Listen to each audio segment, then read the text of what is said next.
Hey guys, welcome to Journey Podcast. I'm your host, Smitha.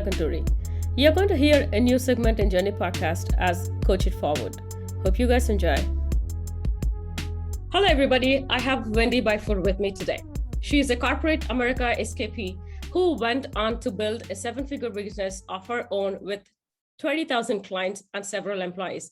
She now helps brilliant, underutilized women with successful careers who want to share their special talents with the world, but do not know how to get started, creating the exciting future fulfillment business of their dreams. Thank you for being here and welcome to the show, Wendy. Thank you, Smitha. It's wonderful to be here. Thank you. Thank you.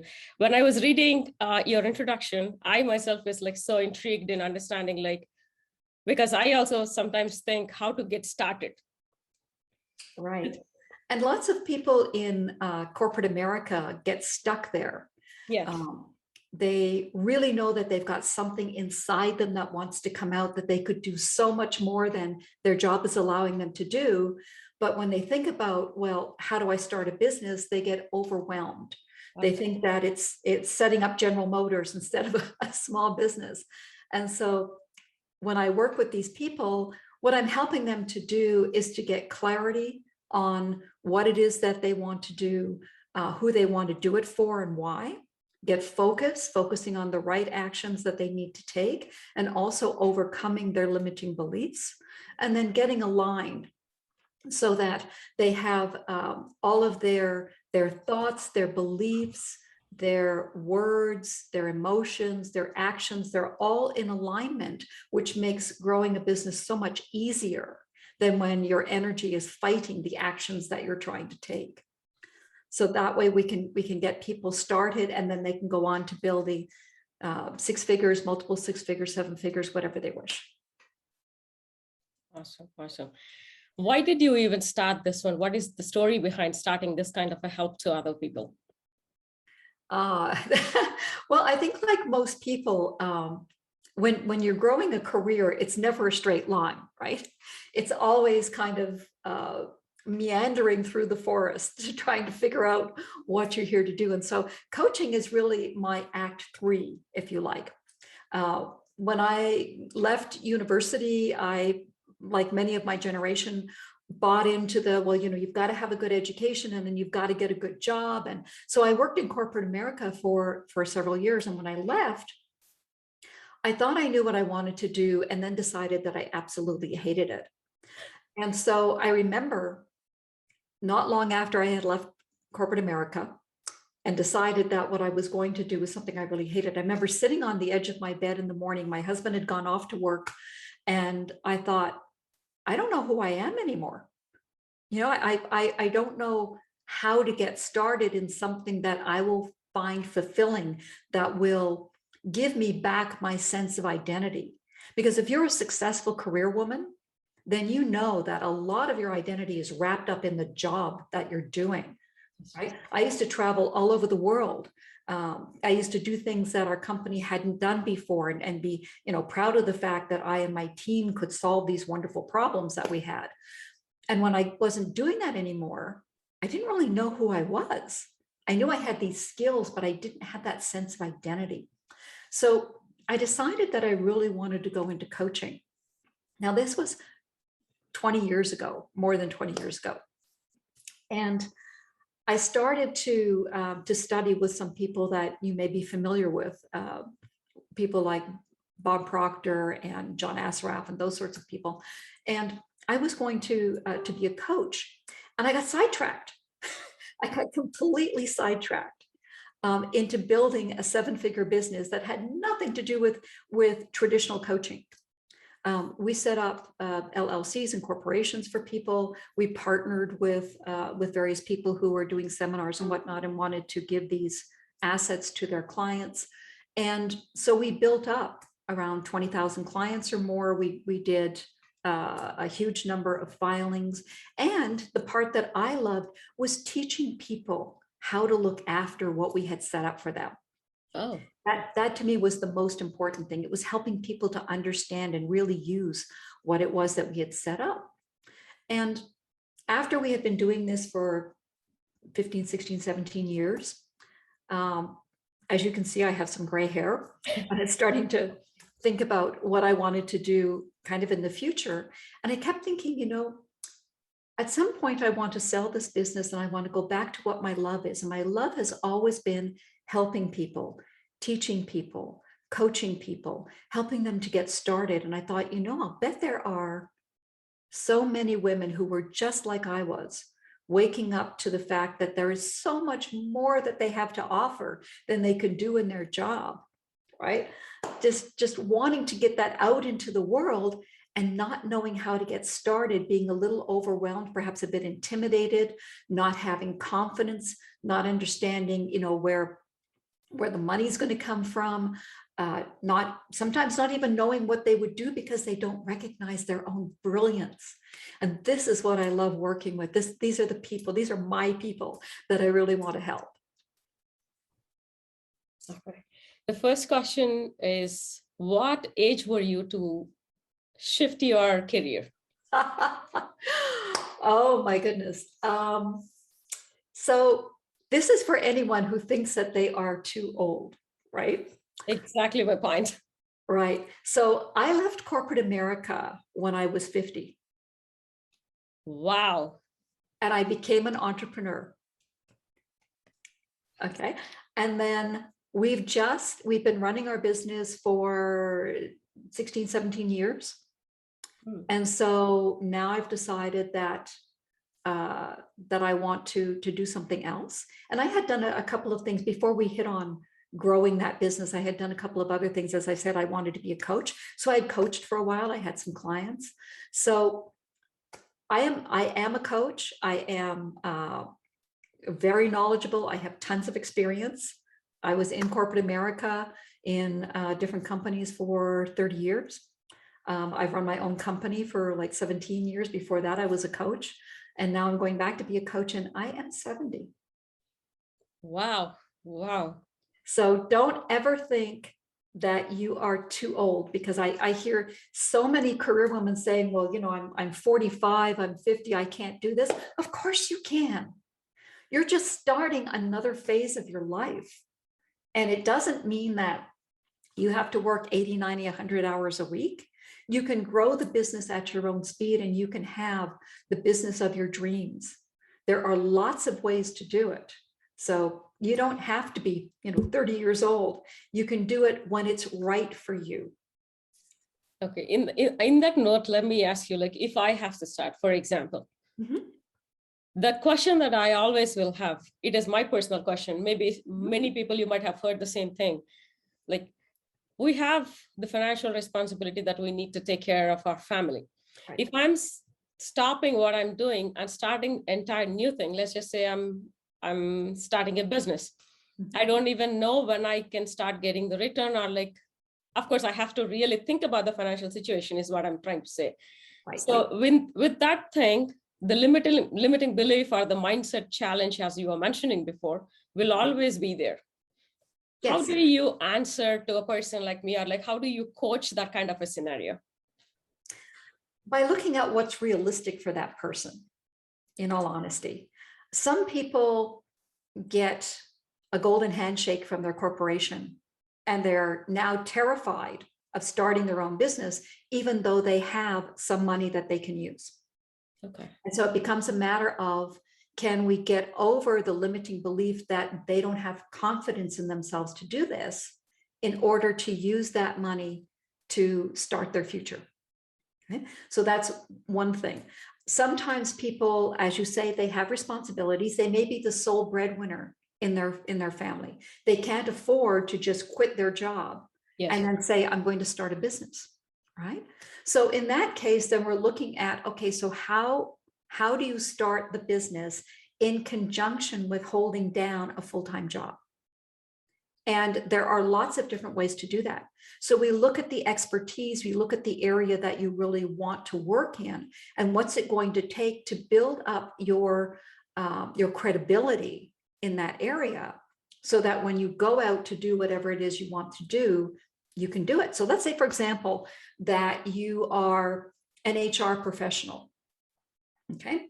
There are lots of small businesses that can't afford to have an HR yes. department, right? We never could. Even though we were a seven-figure business, we never had an HR department. I mean, my goodness, we had so many other things to spend money on. That wasn't one of them. So we would hire people with that expertise.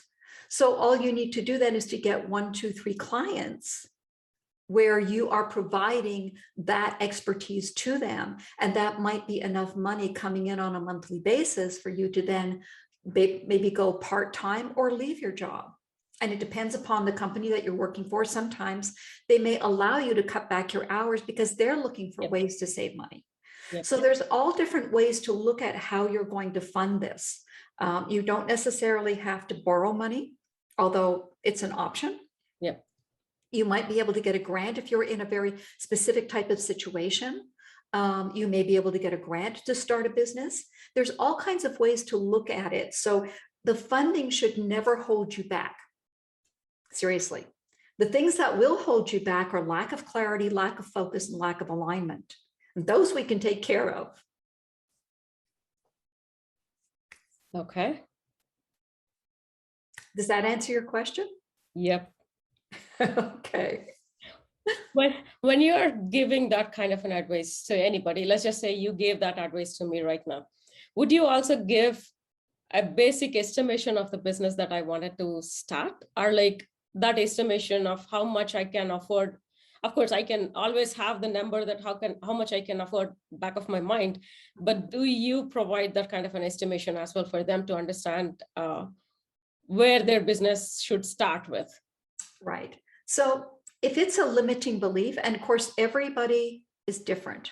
Some people are going to come out of corporate America from the financial side, and they've already got the number in their head. They know, right?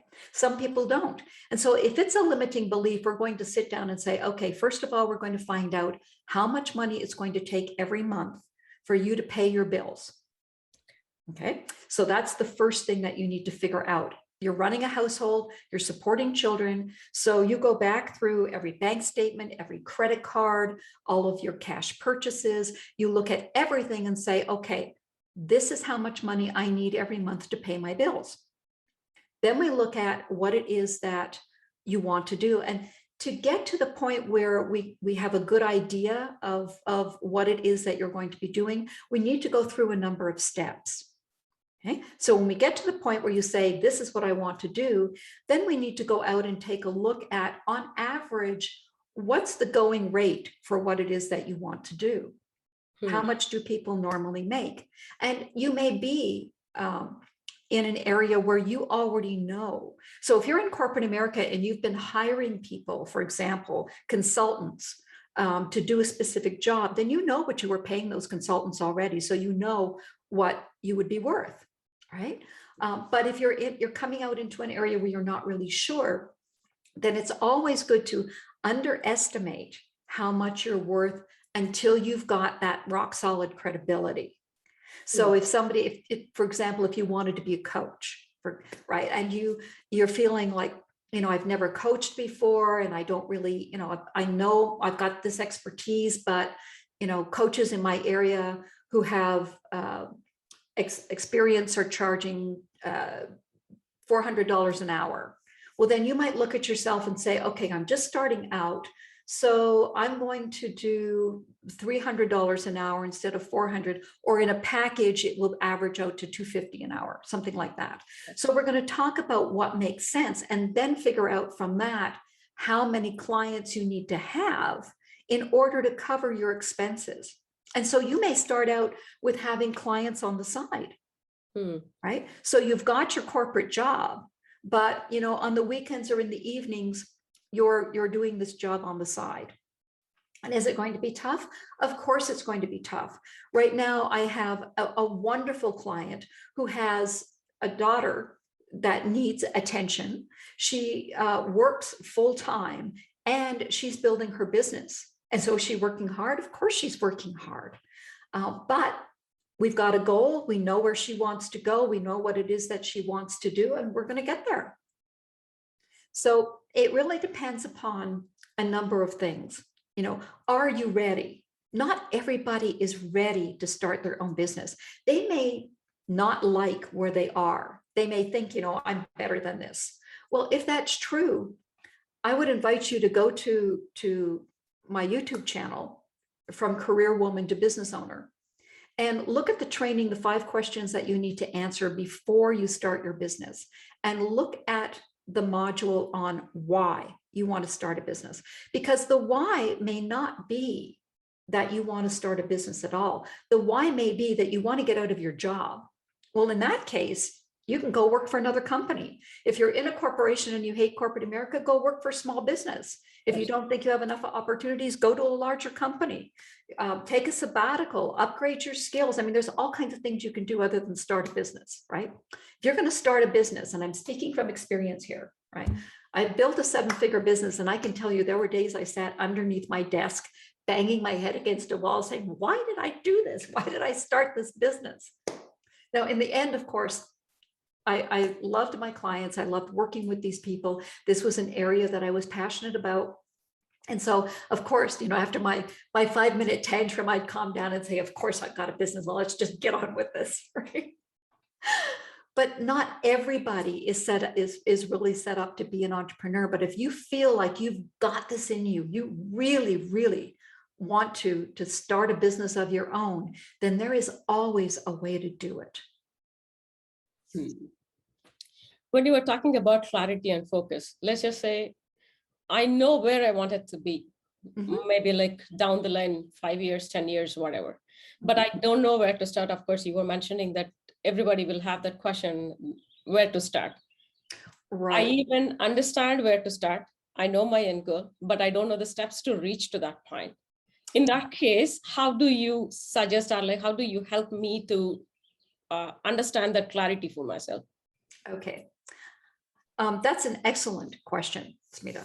And not enough people ask the question of basically how you get real clarity. Because what I've found in doing coaching with people is that even the people who say, I know exactly what this is going to look like, I know exactly what I'm going to do. When I start asking them questions, it becomes really clear that they don't have enough clarity. Right? They've got a general idea of what it is that they want. And so we start to drill down to get real clarity. And so the areas that I'm drilling down in before you go running off and doing anything is, okay, so you know why you want to start your business. And this is really important, understanding why, because this becomes the benchmark against which you're going to judge anything that you decide to do. If your why, okay, and you know that you've hit your why because you're crying, right? It's just such a relief to finally get your real, honest to goodness why out, that you're probably in tears. And if your why is that you want to be there for your children in a way that perhaps your parents never were for you.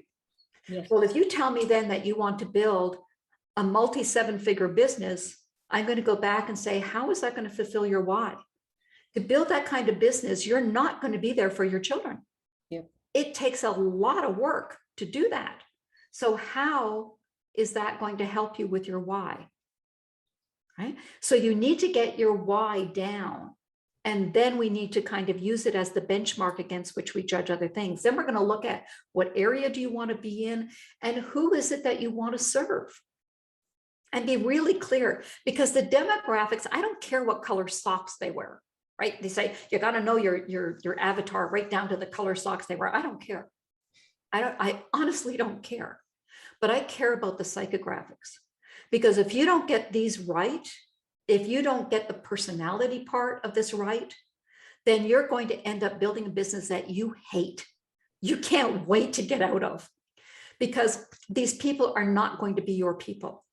So you need to get, some of the things for the demographics, but you need to get the psychographics down. Are these people coachable? Do they show up on time for their meetings with you? Do they pay on time? Do they refer you because they're so happy to work with you? They think you're wonderful and they refer you to other people. What are the real things inside their mind that you really want to get down on paper and say, these are my people and I am so happy to serve them that I jump out of bed in the morning to do it. Okay. Got you. So Once you understand that, and then you understand where your brilliance is, and this is where a lot of people stumble, right? Then you can look at where does your brilliance intersect where these people that you want to serve want to go. Now, your brilliance is probably not what you think it is, right? So I'll give you a quick example. For myself, people always thought that the reason I could build my company was because I knew so much about the area, right? I knew about businesses. I had a lot of friends who were attorneys and were paralegals and were CPAs, and I knew a lot about this area. And although I never gave advice, I could speak in generalities about what the options were so that people could make reasonable decisions, right? And if I couldn't tell them, I would refer them off to an attorney. So people thought, well, that's your skill set, but it wasn't. My brilliance lay in the fact that I could create systems. And because I could create systems, I could grow a business from, 6 figures up to 7 figures. That's where the brilliance was. So that if I wasn't in the office, the business kept going. If I was traveling in another country, the business kept going because I built the systems to be able to do that. That was where my brilliance was. And so part of helping people get started is figuring out where's your real brilliance, because you're probably not seeing it. And once you figure that out, then it becomes so much easier to decide, okay, the people I want to serve are here, and this is where their pain is.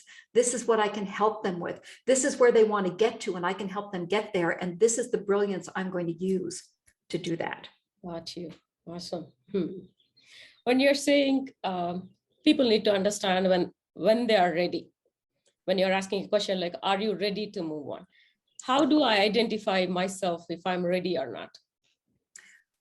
You're going to know that you're ready when it becomes a burning desire to do, that this thing is calling you so much that you are willing to spend your weekends on it. You are willing to spend your nights on it. You are willing to work with somebody to make this a reality. If all you're doing is sitting around having coffee with your friends saying, yeah, I'd really like to start a business, but then you're not ready.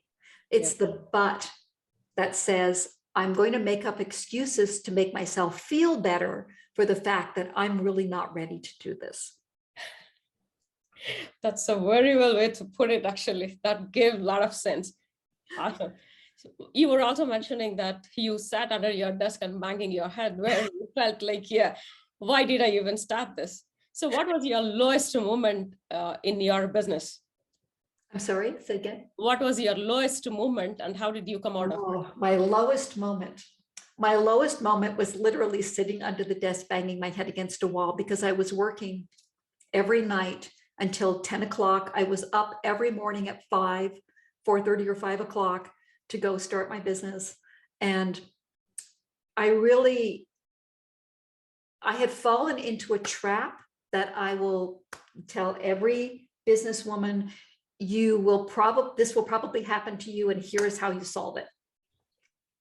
I've fallen into the trap that of all of the different pieces of my business in this process, there was one piece of the process that I thought I had to do, that nobody else other than myself or my husband could do. Okay. Right? And it was a huge trap because nobody is indispensable, not even me.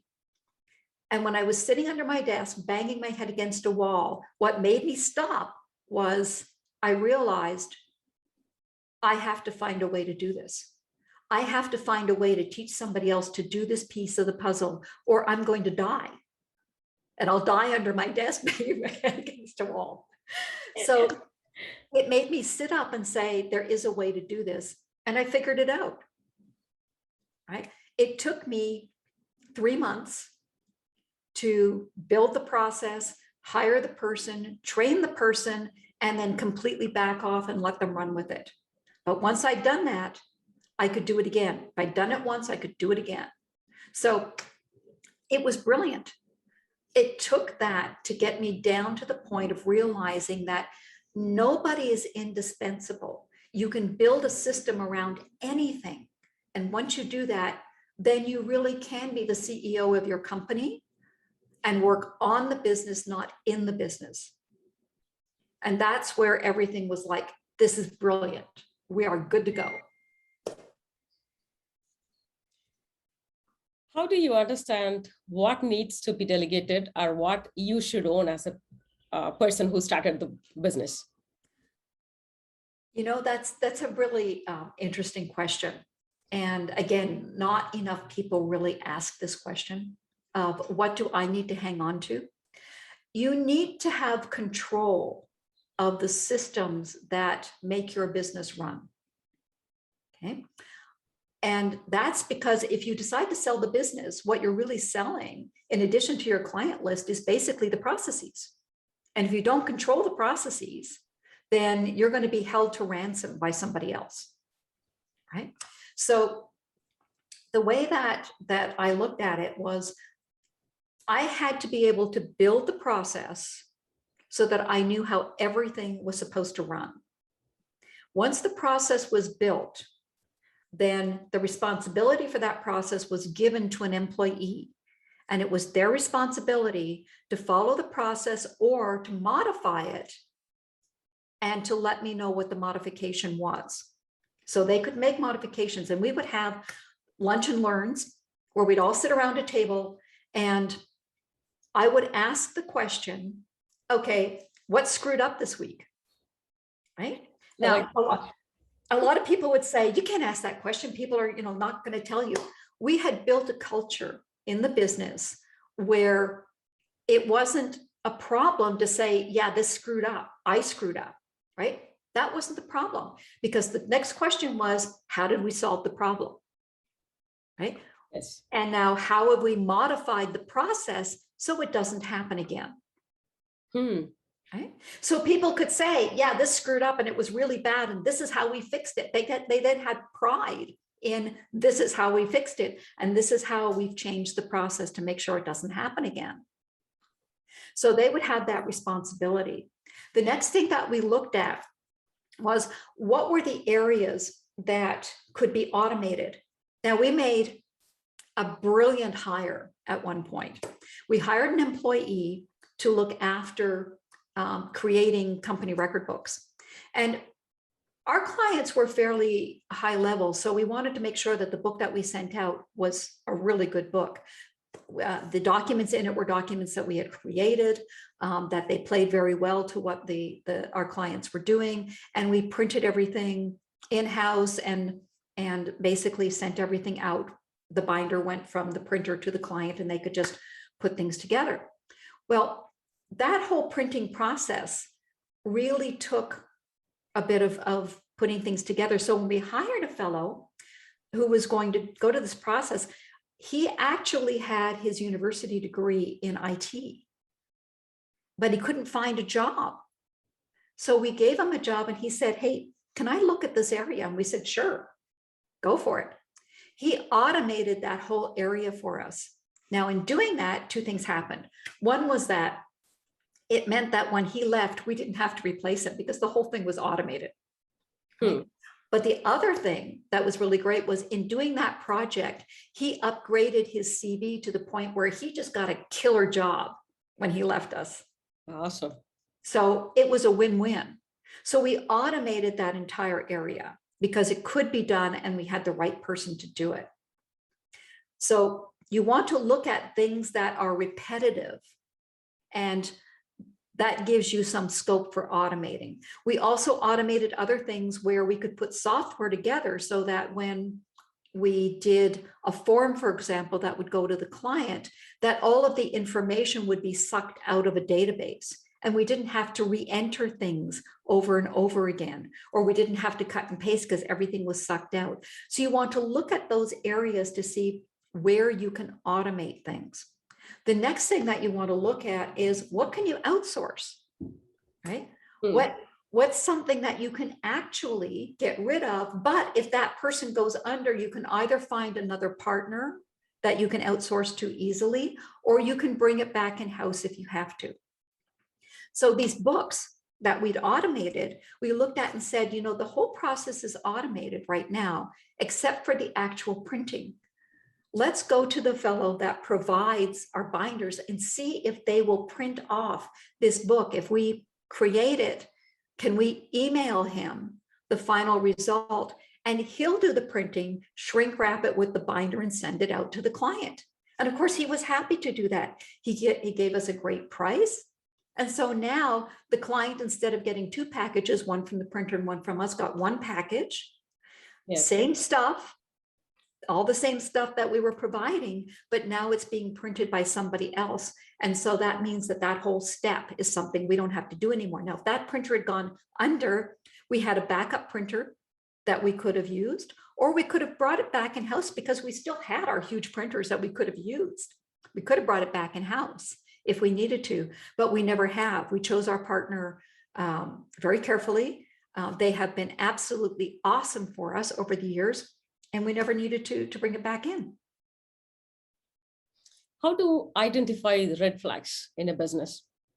Be it a person error, be it something else, like holistic, how do you identify a red flag? Yeah, that's actually a really good question. Red flags come up in a number of different ways. So you have to keep an eye on your costs. And if your costs start to escalate, then you've got a problem somewhere. And you need to basically say, okay, we've got to take this apart and figure out what's going on. Why are our costs escalating? So for example, we had a period where our refile costs were going up, and they were going up quite a bit. And so we had to take a look at what was going on. Well, what was going on was that the person that we'd hired to do the filings was more interested in how it sounded for her to be typing rather than being accurate in what she was doing. And so as soon as that person was gone, our refile costs went down to almost 0. Wow. Right. So you always want to make sure that you look at your numbers. Now some people will say, well, I just want to do this. I don't want to look at numbers. If you don't want to look at numbers, then you need to go work for somebody else. If you're going to own a business, you need to look at your numbers or you're going to go bankrupt. More small businesses go out of business because of cash flow than anything else. Drill that into your mind, print it across your forehead. It's really important. You have to look at your numbers. Okay, so watch your numbers.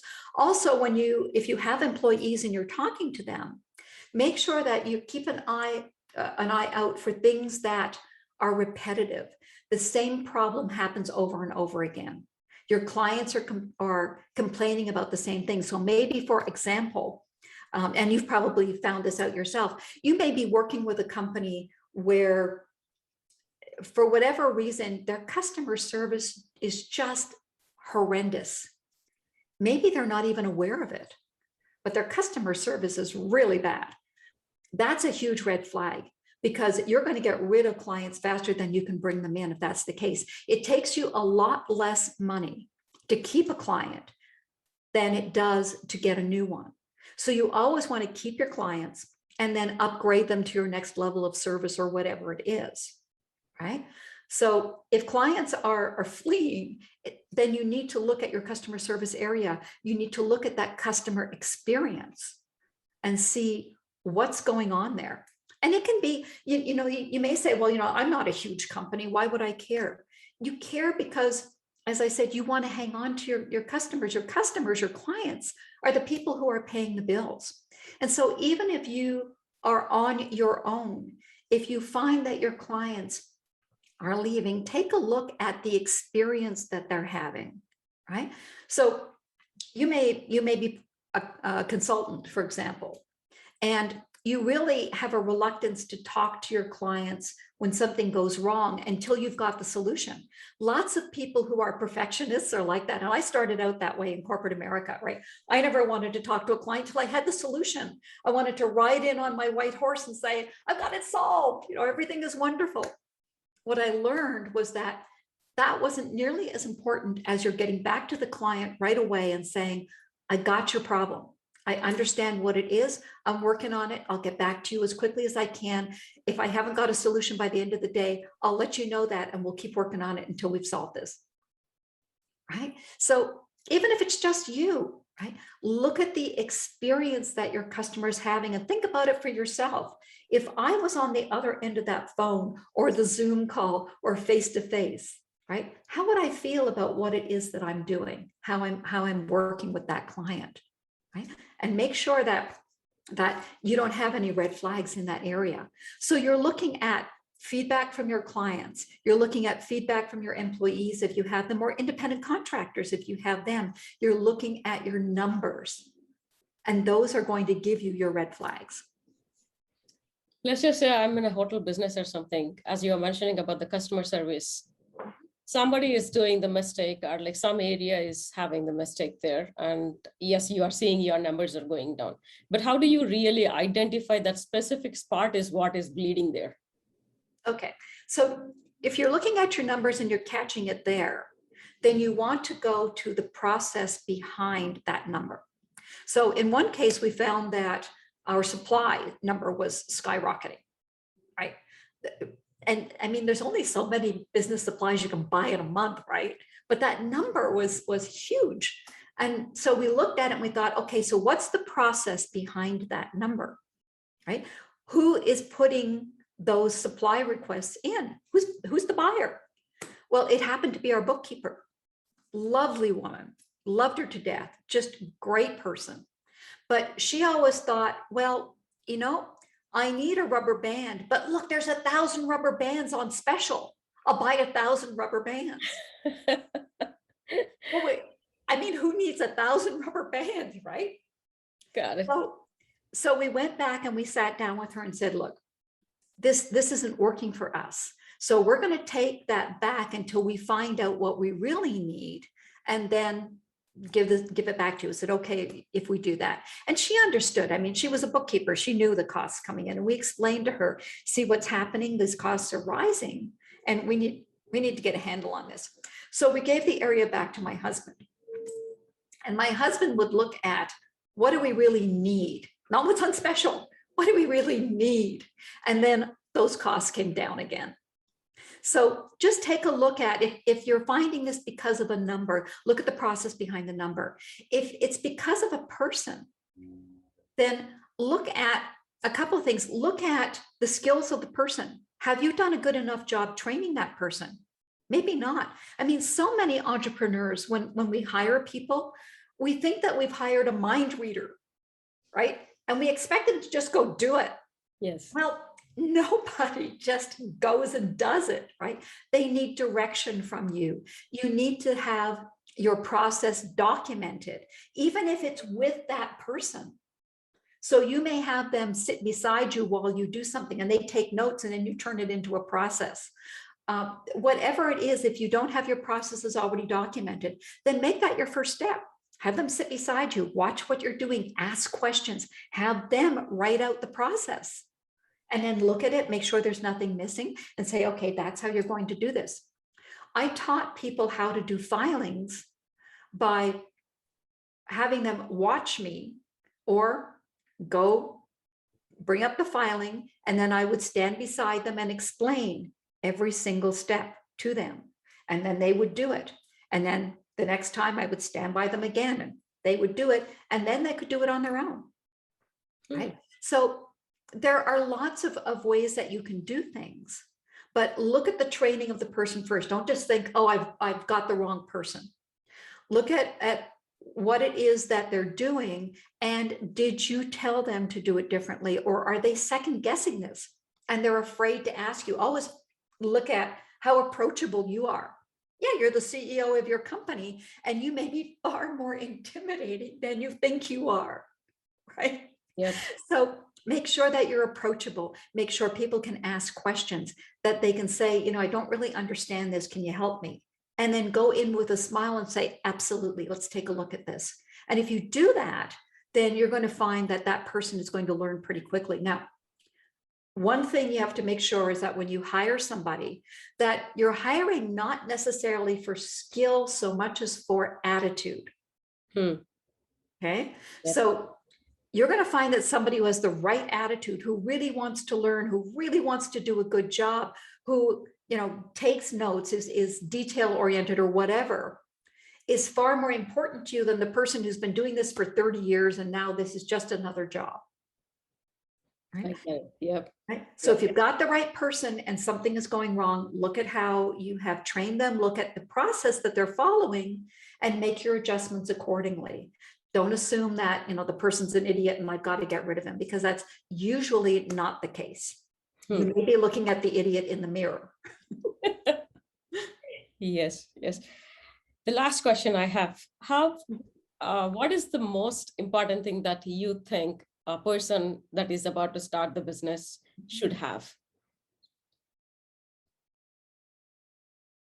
You have to feel that what you want to offer to the world is benefit, and you have to get it out there. Right? It's a calling, it's a drive. And even if you're not quite sure if you're brilliant at this, the fact that you have to get this out means that you're supposed to be doing this. You know that we are 4% matter, 96% energy, right? We know things energetically long before we know it up here. And if that energy, that feeling is driving you, that you know that you've got to get this out there, you can do this better than other people, you know that you can do this, then yeah, that's what you need.